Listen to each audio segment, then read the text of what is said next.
In 1988, scientists discovered that endothelial cells manufactured the gas nitric oxide. Well, what does nitric oxide do? Nitric oxide keeps our blood flowing smoothly without being sticky. It also helps to dilate constricted blood vessels during physical activity and inhibits the formation of plaque. And most importantly, nitric oxide is a powerful force for eliminating the inflammation that seems to go with this plaque. However, scientific tests have demonstrated that when we start eating the typical Western diet, our endothelial cells are damaged.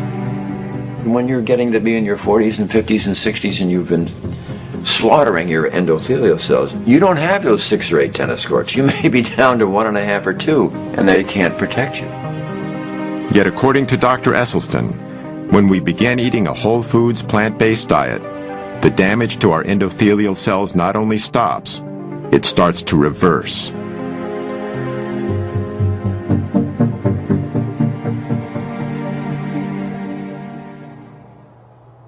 About 5 years into his study, Esselstyn made a small but significant change in his patient's menu.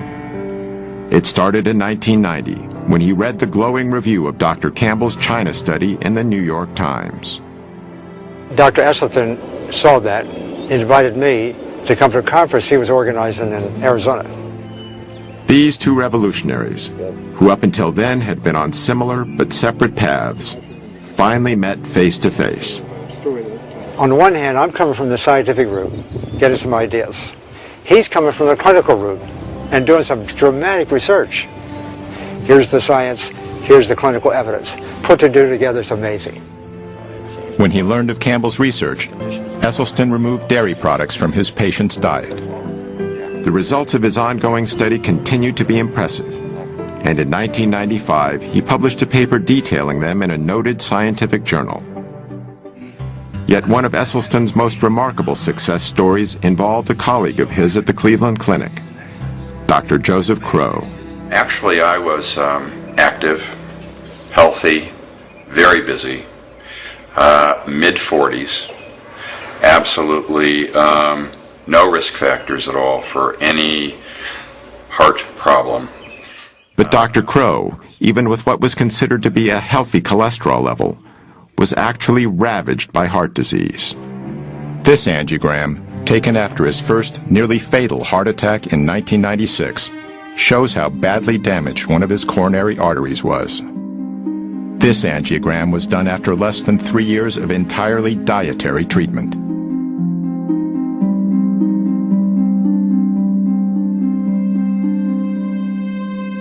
Dr. Crow is fortunate. In 25% of cases, sudden death is the first and only sign of coronary artery disease. Of Dr. Esselstyn's original 18 patients, all survived the initial 12 years of the study. Today, 14 patients are still alive, over 2 decades after the study began. The thing about Essie, although he's always very pleasant, when you said, I'm going to be on this program and I'm going to stay with this diet, you stayed with the diet or there was the door. You had no choice. I mean, his smiles are wonderful, but he is very stern, you know. That's why I'm still living. But, you know, he's just a wonderful man. And I look at the pictures, some of my pictures years ago, 20 years ago, actually looks older than today. The only thing is I lost more hair, you know. Anthony and the other male patients also noted another change. When you're young, when you're a teenager, you see a female and so on, you get kind of excited.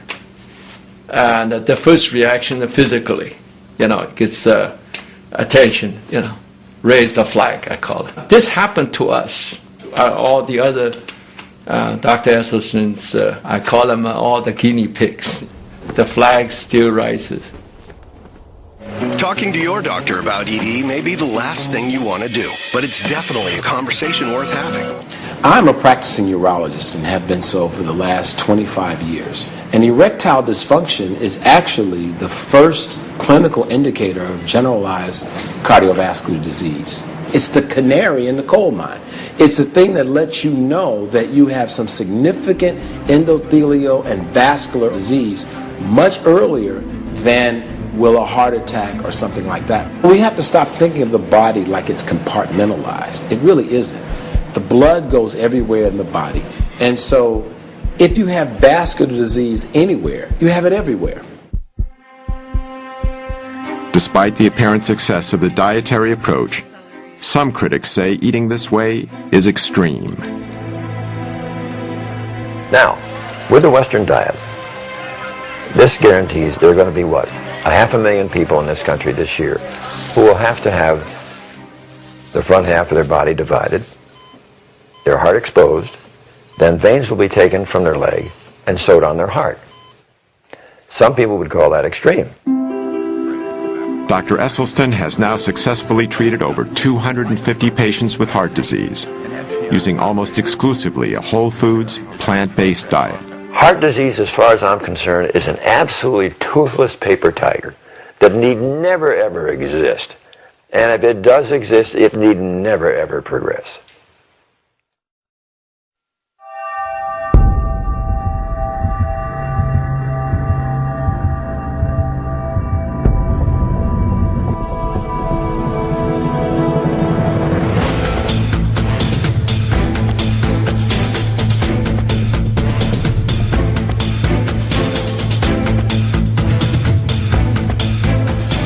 Las Vegas, Nevada. At the Extreme Couture Gym, we found an extraordinary plant-based athlete, Ultimate Fighter champion Mac Danzig. In the mixed martial arts world, strength, toughness, and endurance are of paramount importance, and Mac has them all.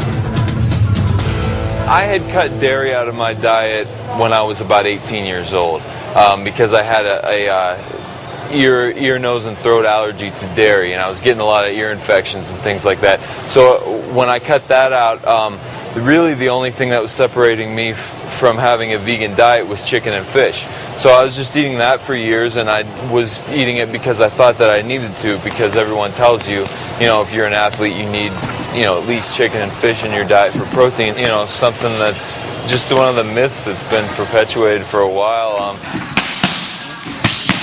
All it took was me cutting the chicken and fish out, and I did it cold turkey. I think a lot of people, stereotypically speaking, think someone that's a vegan is like some skinny hippie type of person. And I'm not necessarily trying to break the stereotype. I tried the diet for my own personal reasons, and it worked for me.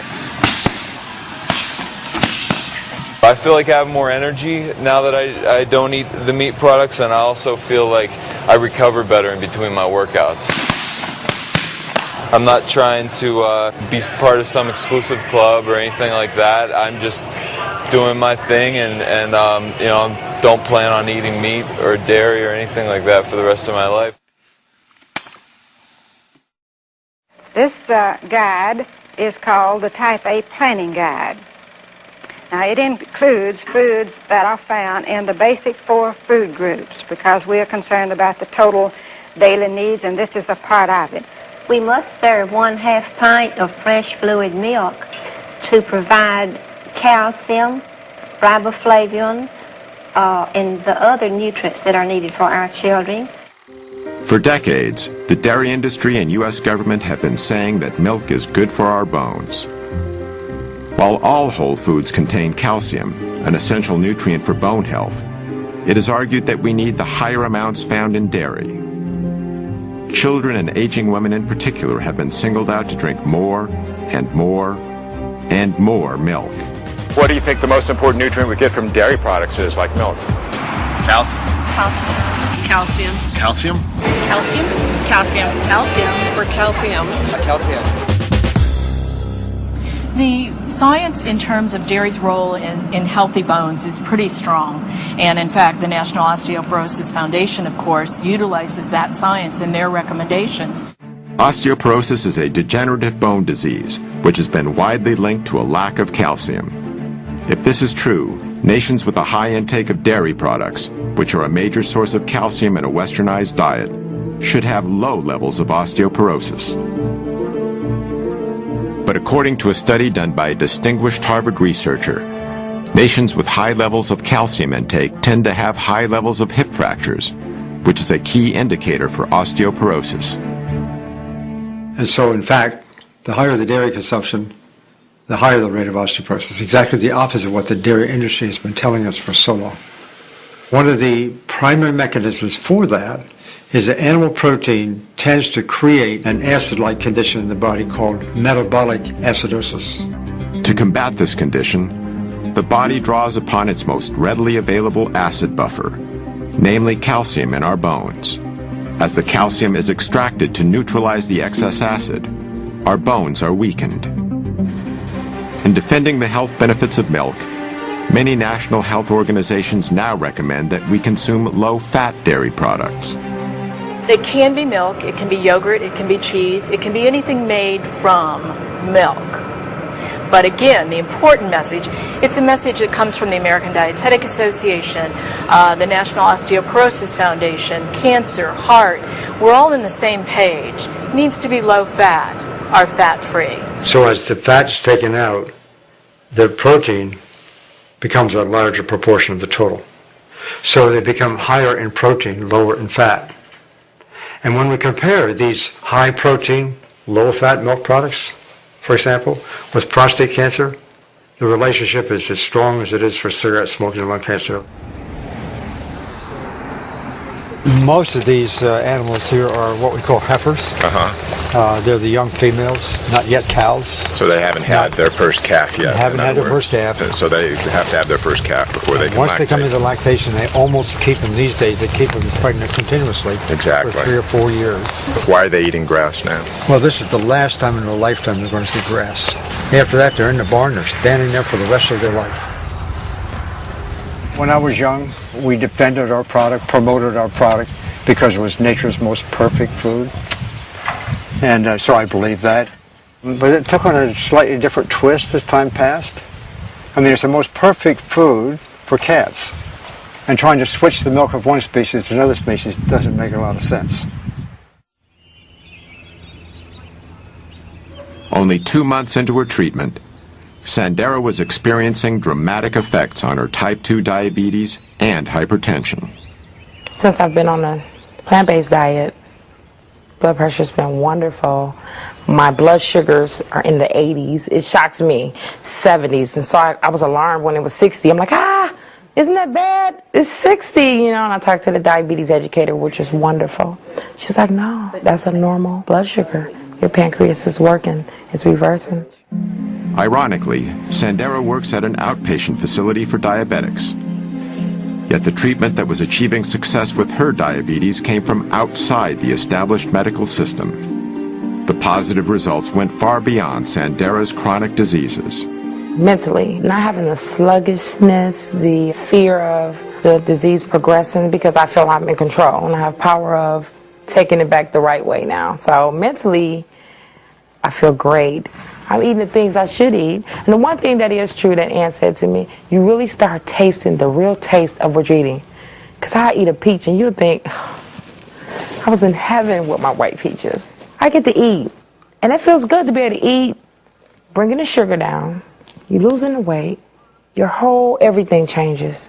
You know, I think we're a little dependent on, you know, our doctors and the medications. We should take a little bit more responsibility in checking out for ourselves.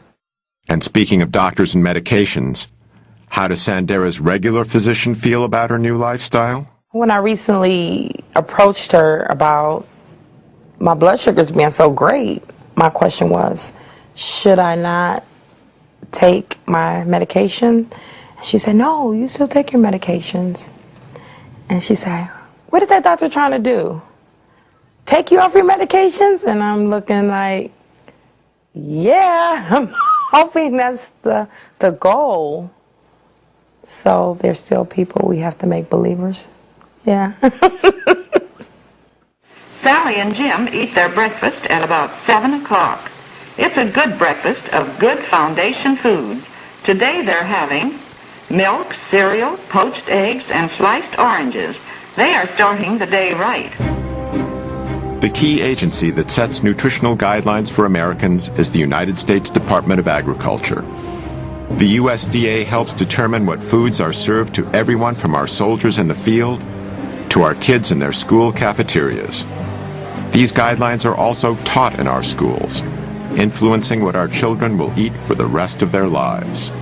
Dr. David Klurfeld is a nutritional scientist and national program leader for human nutrition with the USDA's Agricultural Research Service. We've made dietary recommendations since the 1890s from USDA, and that was before we knew about vitamins and minerals. Subsequently, we've had different food groups, and we had the basic 4 and 5 and 7 and 12, and it varied as the science changed. Perhaps the best known of the food groups was the Basic 4, introduced in 1956 in a leaflet called Food for Fitness. The mainstay of nutrition education for over 30 years, the Basic 4 defined what an entire generation of Americans believed was healthy to eat. The 4 food groups was replaced in 1992 by the Food Pyramid, then updated by My Pyramid. These guidelines recommend 3 servings of dairy products per day, and meat is still a primary source of protein. In following My Pyramid, a 15-year-old girl can eat a daily menu consisting of a bowl of Lucky Charms with low-fat milk and a glass of orange juice from concentrate for breakfast, cheese-flavored crackers for a morning snack, a cheeseburger on a whole grain bun with French fries and a Coke for lunch, chocolate pudding and grapes for an afternoon snack, and chicken nuggets with a biscuit and canned green beans for dinner, with low-fat ice cream for dessert. I see now what's happening with the way that we feed many of our children and our school systems. We shouldn't be surprised that we're seeing childhood obesity at the rates that we're seeing it. Dr. Neil Barnard is a medical researcher and president of the Physicians Committee for Responsible Medicine. Well, the problem is when a kid is pulling his tray down the school lunch line, you see federal policies in action. There are burgers topped with cheese, the milk is heavily subsidized, but the vegetables and fruits, a little bit harder to find. And this is because the government contracts are going to particularly the meat producers and other producers as well. It has nothing to do with the health of the children. It has all to do with the financial health of the big agribusiness entities. What we have with the USDA is it's really a farmers advocacy organization, and okay, let's have one. But that same group cannot advocate for farmers, help subsidize their operations, manage commodity foods, subsidize the price of growing things, and then turn around and say, okay, we're going to tell people what to eat. They're going to tell people what to eat based on their constituents, which are the farmers, not the American public. In 1998, Barnard's group sued the USDA. Every 5 years, the government reformulates the dietary guidelines for Americans. That's the blueprint of what Americans are supposed to eat to be healthy. And we looked at the panel that pulled it together, 11 people. 6 of the 11 had financial relationships with the food industry. So we said, hey, wait a minute. There are laws about what they're supposed to do and how transparent they are supposed to be. They violated those. And we brought them to court. And it was a long trial, but we won. But that doesn't change the fact that the policies they came up with continue to favor industry as they always have. I don't think there really is a problem with industry connections between scientists and the food industry, primarily because if the beef industry has a question about their products, shouldn't they go to the best scientists? And if the best scientists are consulting for the food industry, I still want the best scientists on these committees that make nutritional recommendations. Financial conflict of interest is only one conflict of interest. You know, there are people who've spent their entire careers trying to prove that a vegetarian diet is good for you or that red meat is bad for you. Now, they may not have industry ties, but they too have a conflict of interest. You know, we do develop biases personally. I had those biases too. But I got to a point in my career that I was getting results that went against what I had thought was true. So I had to self-reflect, criticize my own bias, look at it really carefully, and I changed my views. Dr. Campbell paid a price for changing his views. He's been marginalized by key administrators of his own university. This after being a lead scientist and securing millions of dollars in research grants for Cornell's Nutritional Sciences Division. He had a popular nutrition course canceled by the division director, who had long been a major consultant to the dairy industry. Numerous observers feel this was an arbitrary decision that violated the standards of academic freedom. Dr. Campbell has also witnessed serious corporate influence over research that is used to develop the government's nutrition policy. One example he cites centers on the prestigious National Academy of Sciences. The building behind me here is perhaps the single most important building in the area of science in the country. This is where scientists participate in deliberations about issues of the day and determine how that science can be used to affect policy. In the early days when I was involved, those panels were mostly funded by public money. But on the other hand, in more recent years, I have seen more and more corporate money coming in to support these activities. And more people being allowed on the committees, especially the chairs of the committee. And of course they can pick the kind of people they want to pick in order to get a certain kind of conclusion. It's not the way it should be, and I'm sure that if the public were to know how powerful is this influence, they would be surely upset.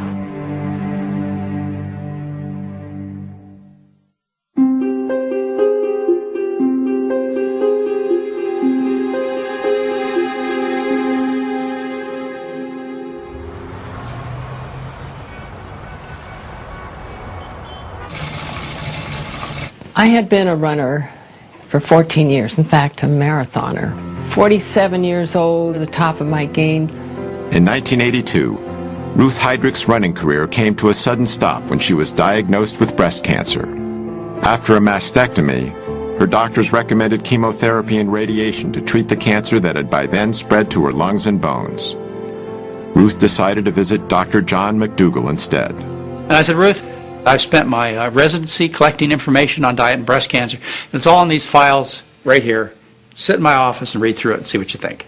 He said, these are the studies that show what I'm trying to prove is that diet can reverse breast cancer. And she read it, and she comes out and she says, okay, I've changed my diet. She changed her diet. So he showed me how to eat, no added oils, lots of fruits and vegetables, whole grains. Ruth then started training for the Ironman Triathlon in Hawaii, which combines running a marathon with long-distance biking and swimming. I became obsessed. Kept up the running, of course, never stopped, and then added swimming, biking, and for good measure, lifted weights. And people were saying, you're crazy, you're a cancer patient, you should be resting. Doctors told me this. I felt so good, I felt fit, and I wanted to maintain that level of fitness. And I felt sure that if I had a healthy body and I was putting the right food into it, that I could beat this cancer. At the Ironman Triathlon, Ruth won a gold medal in her age group. Stuck with the diet, found out my arthritis disappeared, my constipation disappeared, my dandruff disappeared. No sign of depression, which you might expect with a cancer diagnosis. I felt renewed, invigorated, and out to show that diet is so much more important than anybody ever thought. Other women get over breast cancer, colon cancer, prostate cancer. There are people who have had metastatic prostate cancer all over their body who have gone through what we call spontaneous remission. In other words, they've been cured. And it's not the end of the world when you get this diagnosis. Some people get over it. Ruth did. So I'm still racing, still daily training. Now, how many people in their 70s are doing triathlons? Not very many.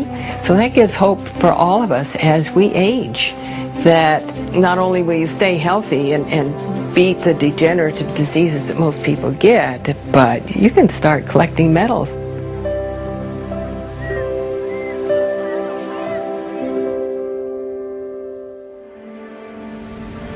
The food choices we make have profound global effects. It takes over 10 times the amount of energy from fossil fuels to produce a calorie of animal-based food than it does to produce a calorie of plant food. Since the 1970s, 20% of the Amazon's rainforest has been destroyed. That's an area the size of California. 80% of this cleared land is now occupied by livestock. The world's cattle alone eat enough grain to feed 8.7 billion people, nearly 2 billion more than the population on Earth. With almost 1 billion malnourished people across the globe, redirecting even a portion of the grain used to fatten cattle could feed every hungry mouth on the planet.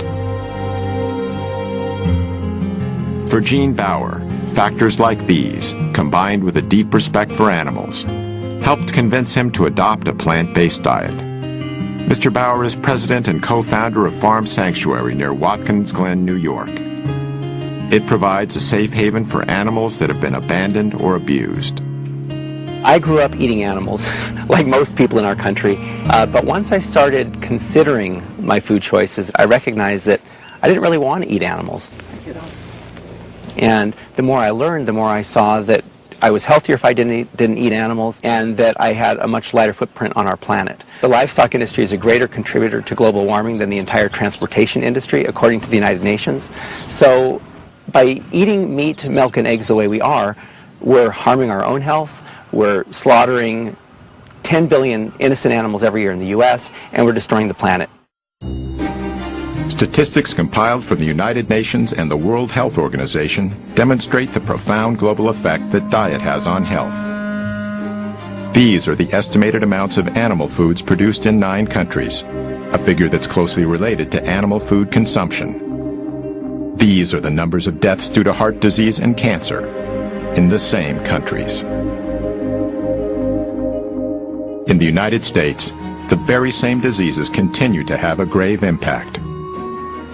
Even with the billions of dollars spent on cardiac treatment, heart disease is still the #1 cause of death, killing over 600,000 people a year. And the elephant in the room, when we talk about stents and heart bypass surgery, is the fact that, well, it's no question, in an emergency, these procedures are absolutely life-saving. But when they're done electively, and these procedures do not protect from new heart attacks. Stents and bypass operations are used mainly to treat large arterial blockages.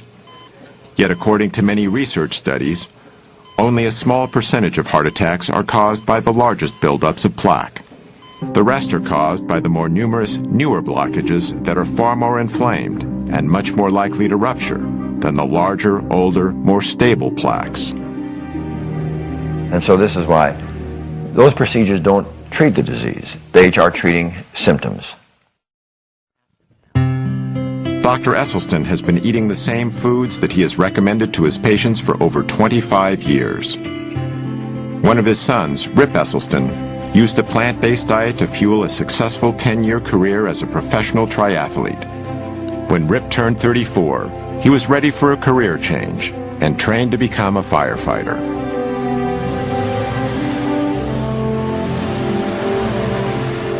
Rip was assigned to Engine Company No. 2 in Austin, Texas.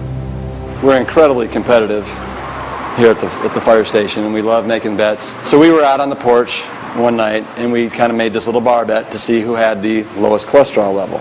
So the next morning, we drove to a lab, got tested, and the results came back, and it led to a discovery that J.R. James Ray, our resident redneck, had a cholesterol of 344. Pretty much means you're knocking at death's door.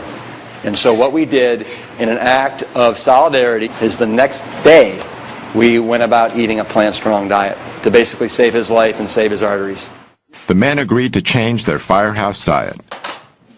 But in Texas, old eating habits die hard. Meat's almost a sport in Texas.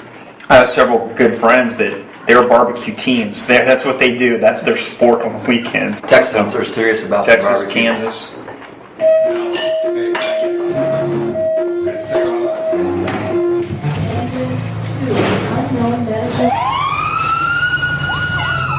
Well, guys associate being manly with eating meat.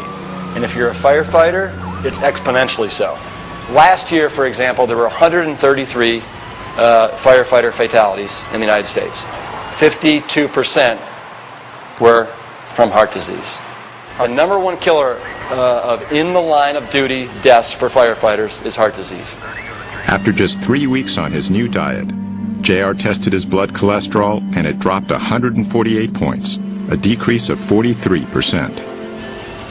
His results inspired the others who also saw their cholesterol drop and their energy levels rise.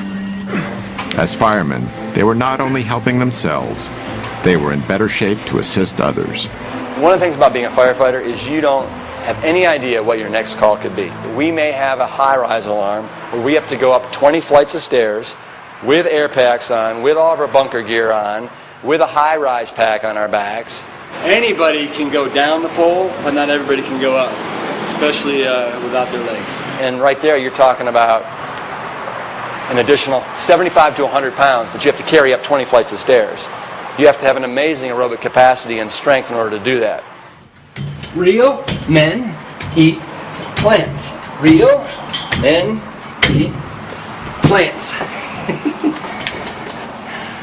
You know, as firefighters, everybody thinks that we fight fire, and we do. But over 70% of our calls are medical emergencies where we are responding to heart disease, hypertension, type 2 diabetes, rampant obesity, and so we see up close and personal basically the destruction that's being caused by the standard American diet. To me, the answer is just absolutely so simple it's criminal. And it's just people starting to take responsibility for their health and starting to eat more plant-based foods. It's that simple. After 13 weeks on a whole foods plant-based diet, it was time to get my results from Dr. Letterman. When you started, your weight was 231 pounds, right. Now 211 pounds. Okay, that's it's a 20-pound drop there. Wow. Your blood pressure was 142/82 when you started. It's now 112/70. Wow, All right. That's a big drop, That's right? a nice drop. Oh yeah, that's great, and it'll just keep dropping as you continue to do awesome. this. Your pulse was resting at 92 when you started. It's now down to 60. Resting. Okay, cool. Your total cholesterol, though, went from 241 down to 154. What? Yeah, that was pretty amazing. 241 down to 154. 154? 154, yeah. It's really, and your LDL, which is your bad cholesterol, I think this is the most impressive, went from 157 down to 80. No way! Yeah, that's amazing, though, to drop almost in half. We did CRP last time, which is sort of the marker of the inflammation in the heart and the blood vessels, and that went from 6.0 down to 2.8.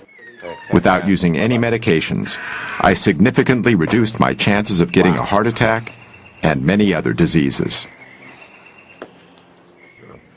Tomorrow marks 20 weeks on the program. I've lost 45 pounds. I've reversed the diabetes. You have to know that everybody is so incredibly proud of what you've done. I don't have to rely on the medication. I have a lot of energy that I didn't have before. My children love it. They're so proud of me, and they tell me all the time. I had a little saying that I've carried around for maybe the last 2 years, and it's win the war. Do not let one lost battle end the war. If you do break down and give in to temptation, do not quit. Just get right back on track. Not tomorrow, but right now. The diabetes is not coming back. I'm not going to let it come back, nor the weight. The message is you're in control of your life. Joey Coyne had over 24 health problems, including type 2 diabetes. But after 22 weeks eating plant-based foods, his condition had changed dramatically.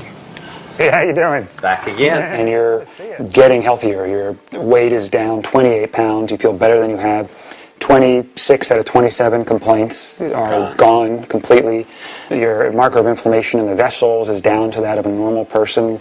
Your blood sugars are coming down. They continue to come down even on a daily basis, which are going to get better. Your cholesterol is significantly lower than it was when you first started, before you ever started taking any pills. Your blood pressure is normal now compared to how it was before. While on pills, it was still elevated. And you just said you've never felt like this before. You look at how you look in the pictures. You look healthier. So, like I told you before, I explained how the numbers can affect our judgment of what real health is. And it's not just the numbers; it's overall the entire picture. And your picture looks fantastic. I was taking 9 pills a day and 2 shots. So I was spending almost $150 to $200 a month on medication, above my insurance. Just think about that. I've been doing it 5 months. I've saved, $800 to $1,000 already because I haven't taken 1 pill, 1 shot, So think about what that saved me, not just me, the insurance company. The U.S. government will give you figures that 75% of the dollars spent in health care are due to chronic illnesses, and these are due to diet and lifestyle. Let's get rid of the problem, which is the sickness, which is caused by the food.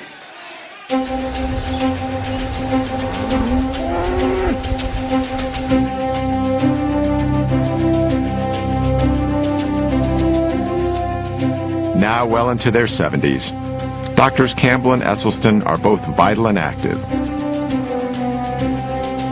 They also continue to spread their message. If you carefully look at our school children, already the arteries to their brain, the carotid artery, is getting some intimal medial thickening. Dr. Esselstyn lectures about his research all over the United States and abroad. His wife Ann frequently accompanies him to help counsel patients and to demonstrate the preparation of plant-based foods. Dr. Esselstyn is also director of the Cardiovascular Disease Prevention and Reversal Program at the Cleveland Clinic's Wellness Institute. Like Dr. Esselstyn, Dr. Campbell continues to lecture throughout America and beyond. Dr. Campbell, you believe that even if animal-based proteins, meat, dairy, etc., are free from contamination, you don't think people should eat them? No, I don't. I think the closer we get to a plant-based diet, I should say a whole foods plant-based diet, the healthier we're going to be for all of us. In China, where Dr. Campbell did his large study a generation ago, the population has experienced dramatic increases in the amount of meat, dairy, and processed foods the average person consumes. At the same time, the rates of degenerative diseases are skyrocketing. Many Chinese now share some of the same beliefs Americans have about nutrition. 吃肉我觉得增加蛋白质啊，对人体其实有很多好处。早晨起来喝一杯牛奶，我认为好像还是比较好。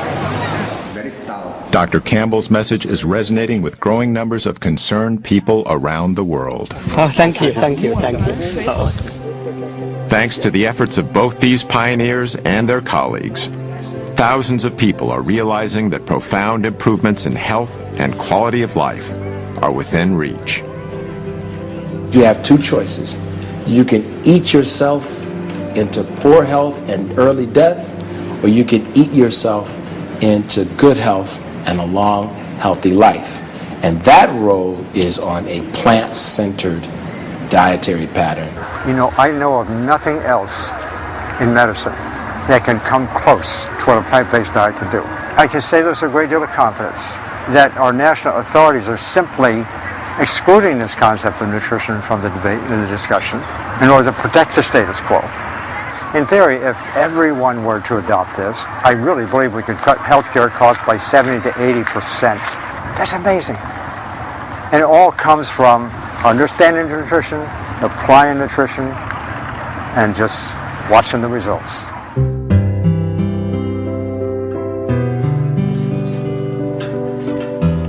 The greatest gift that you could possibly give to yourself and your family, not only those in your generation, but your children and your grandchildren, if you can make them be aware of the incredible power that resides within each of them to avoid life's most poignantly tragic and painful events. You just don't have to have those kinds of events. I believe with all my heart, if anyone listens to this, and they really should look at their refrigerator and look at their diet and give it a try. You'll lose weight and you'll be healthier. Nothing could lose if you just take a few weeks and try. You could see how easy it is. I'm not going to say it was difficult. Again, I made up my mind. This is what I'm going to do. I never felt like I wasn't getting what I wanted. So I didn't have ice cream. So I didn't have the donuts. So I ate something else. I can thank them in every way I can think possible, and my doctor, especially Matt, when they just can't understand what it's done to change my life. And it really has, not just mine, my family's, everybody's. It gives me shivers talking about it because it's so serious. It's a life-changing experience. You can be in control. And I stress this because there's so many things going on in my life that I'm not in control of. And that's my message. You can't control your outcome of your body. Eat to live and don't live to eat. Good job.